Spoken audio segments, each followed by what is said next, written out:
Marcos Santos woke up before sunrise as he always did, the sky still dim over the crowded streets of Manila. His neighborhood was noisy even at dawn, vendors setting up stalls, jeepneys rumbling by, children running barefoot across cracked pavement. But today felt different. Today he was flying to America, a place he had only seen on TV screens through broken antennas. With a faded backpack and a small envelope of pesos his mother had saved, he hugged her tightly before leaving. She whispered, "Anak, sing with your heart. That's all you need." Marco carried those words through the long, exhausting flight, staring out the window at the clouds, imagining the moment he would finally stand on the AGT stage. When he arrived in Los Angeles, the city overwhelmed him, the huge roads, towering buildings, bright signs everywhere. He barely understood the announcements in the airport, but a volunteer from AGT held a sign with his name, giving him the first wave of comfort he had felt since leaving home. Backstage, he watched performers with expensive outfits and perfect hair. Marco stood alone in a simple shirt he bought from a street market. He didn't have a stylist, a coach, or a team.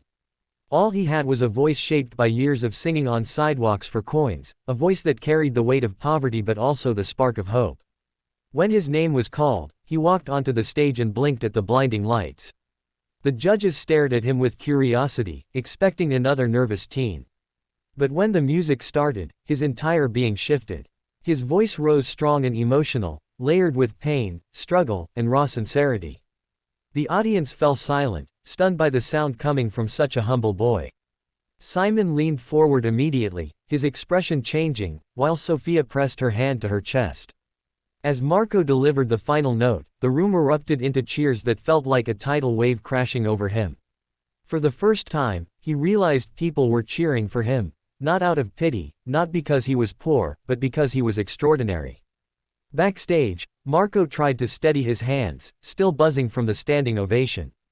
Producers crowded around him, congratulating him, telling him he had something rare, something that couldn't be taught.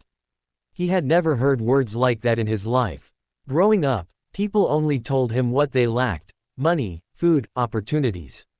No one had ever told him he was special. When he called his mom from the dressing room, she started crying before he even spoke. She had seen the live stream from a neighbor's phone. "That's my son," she repeated, her voice shaking. Marco tried not to cry, but the emotion spilled out anyway. When the episode finally aired back home, something unexpected happened. His entire community gathered around TVs in barbershops, sari-sari stores, and tiny living rooms. People who barely had enough for dinner celebrated his success like it was their own. Overnight, videos of his audition went viral. Teachers, taxi drivers, fishermen, everyone shared his performance online, proud that a boy from their side of the world had impressed America's toughest judges. When Marco returned for the judges' cuts round, the pressure was heavy. He had to prove he wasn't just a lucky audition. He chose a Whitney Houston song, a risky move, especially for a young male contestant. But he wanted to challenge himself, to show he could do more than emotional ballads. The moment he began singing, the judges were taken aback. His control, his pitch, his emotional delivery, everything was sharper, stronger. Sophia said his voice felt like it reached right into her heart. Heidi smiled at him with genuine admiration. And Simon, who rarely gave easy praise, said slowly, "You were born to do this." Marco left the stage feeling lighter, as though he had stepped closer to the future he once believed was impossible. As Marco stepped into the massive theater for the live shows, he felt as if he were entering another universe. The stage was bigger, the lights were sharper, and the audience stretched so far back that he could barely see where the rows ended. Crew members rushed past him with headsets and clipboards, the energy buzzing like electricity. He held his microphone tightly, trying to steady his breath. Everything about this moment felt overwhelming, but he reminded himself of why he was there. He wasn't performing for fame, he was performing for the nights he spent singing on street corners, for the mornings when he helped his mother sell fruit just to afford rent, for every kid back home who believed dreams were too expensive. When the announcer called his name, he walked out with a simple white shirt and jeans, wanting the world to see him exactly as he truly was. The music began, soft at first, and Marco let his eyes close as he sank into the melody. His voice came out raw and trembling, filled with unfiltered emotion from years of wanting more than life ever offered him.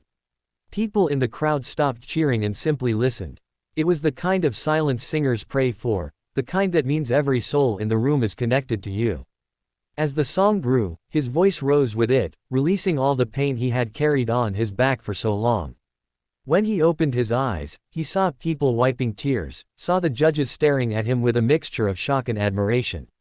As he held the final note, the audience erupted, cheering so loud the stage vibrated beneath his feet.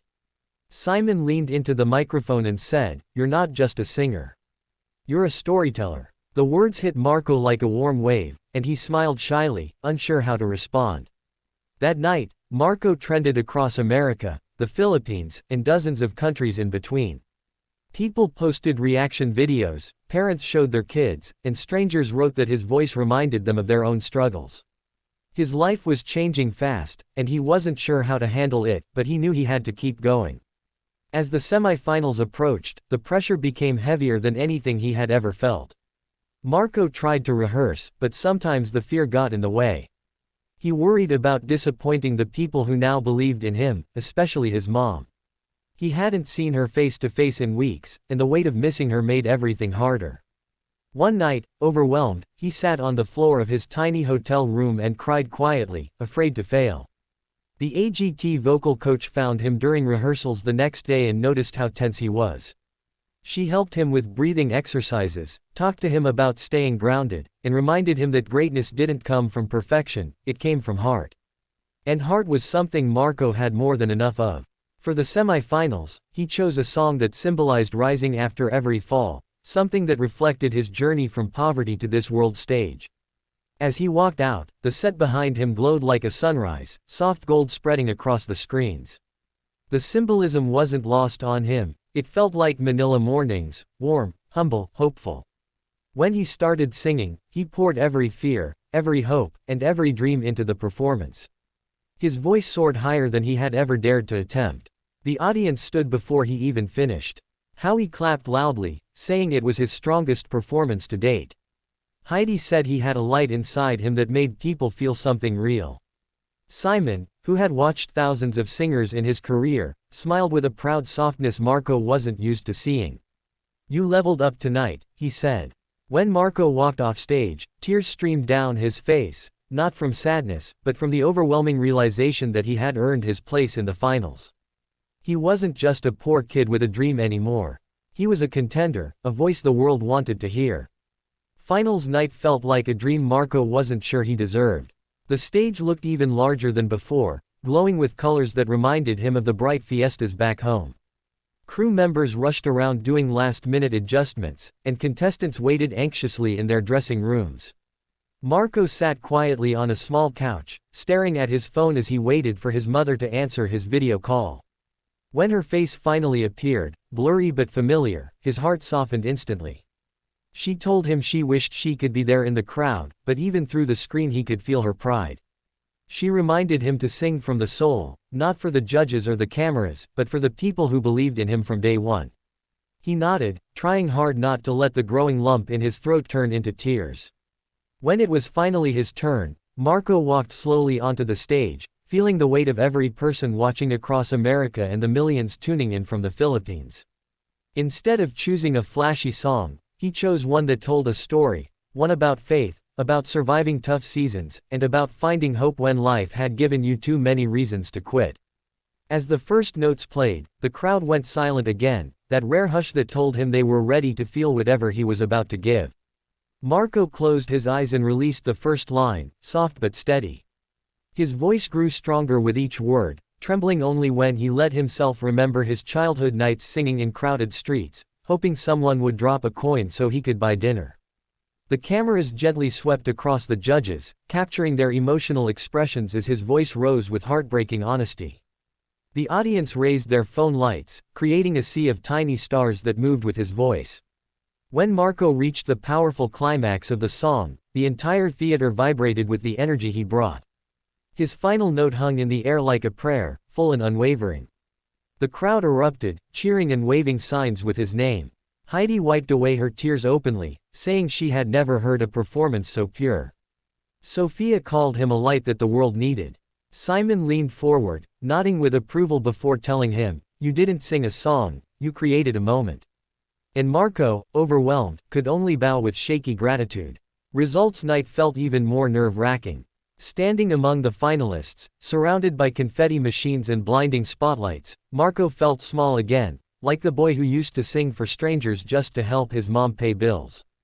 The host drew out the suspense, calling names one by one. Marco held his breath, praying silently.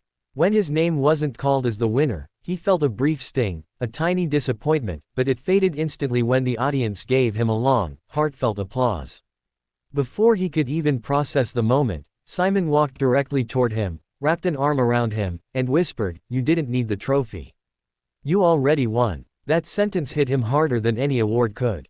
Within minutes of leaving the stage, producers, managers, and label representatives lined up backstage to talk to him. They told him he had a global audience now, that his story and his voice were too powerful to stop here. Offers for record deals, concerts, guest appearances, and interviews poured in. Marco could barely understand how his life was changing so quickly. When he finally flew back home to Manila, he expected a few people to be waiting. Instead, thousands crowded the airport, waving flags, holding posters with his face, chanting his name like he was a national hero. Kids ran up to him saying he inspired them. Mothers hugged him, saying he gave their children hope.